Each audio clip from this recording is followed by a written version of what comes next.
Waver Velvet is one of the most well-developed and compelling characters in the Fate franchise, and people really don't give him enough credit.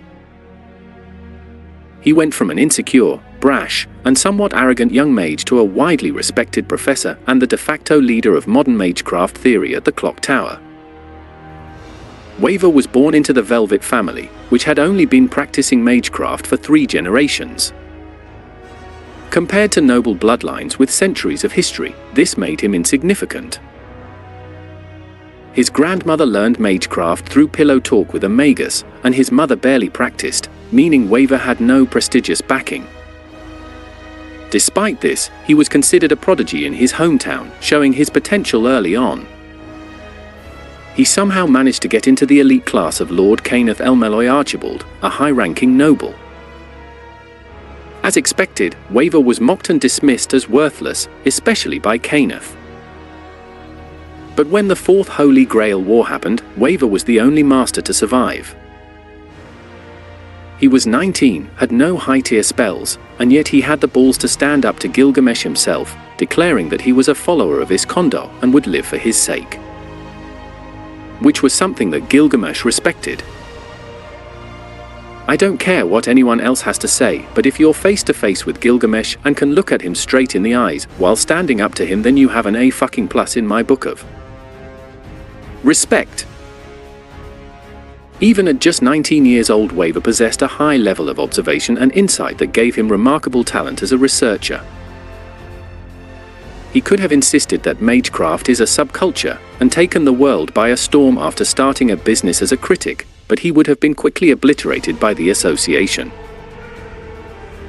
After Fate Zero, Waver travels the world learning more about magecraft and Iskandar's history, visiting places like India, Persia, Greece, and Macedonia. Despite being Kenneth's most useless student, Waver compiled Kenneth's unorganized research into a tome, Lord Kenneth's Encyclopedia of Arcane Secrets.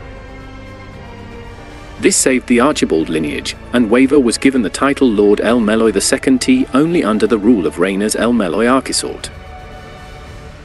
At first, the Clock Tower thought Waver was a puppet lord, a weakling placed in a low-tier position. But his multilateral teaching approach became revolutionary, drawing in students from all over. He restored the reputation of modern magecraft theory, a subject once considered useless, into something vital.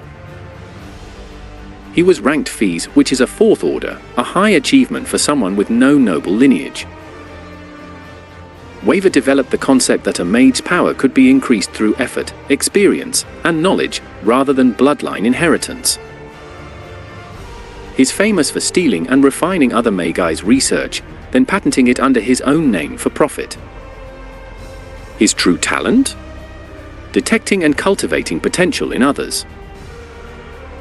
His students consistently achieve high ranks like Brand and Pride, some of the highest in the Clock Tower.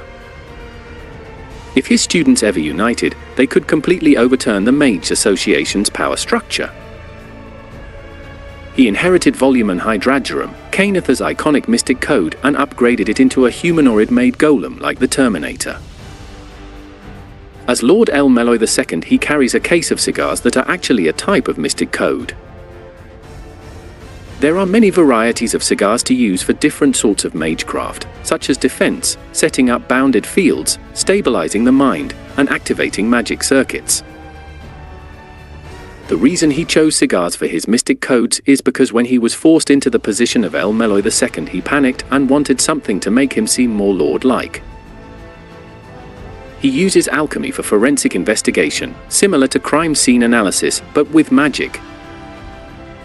He can analyze bloodstains to determine the time of death based on residual mana levels. His water tracing technique allows him to track magi by observing how magical energy affects water flow, making him an expert in identifying hidden lairs. In the Adra Castle case, he was able to pinpoint the exact time of death with a single drop of alchemical liquid. When up against the divine spirit of Iskandar, who emitted so much magical energy that it's difficult to breathe and burns a person's magic circuits. But despite those facts, Waver walks up to him anyway.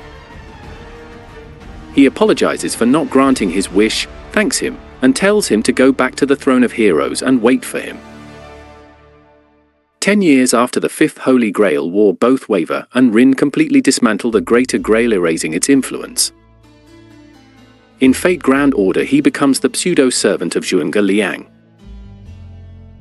His Grand Order counterpart is capable of using Bagua mirrors that shoots energy beams and can cast various elemental spells such as earth, wind, and fire.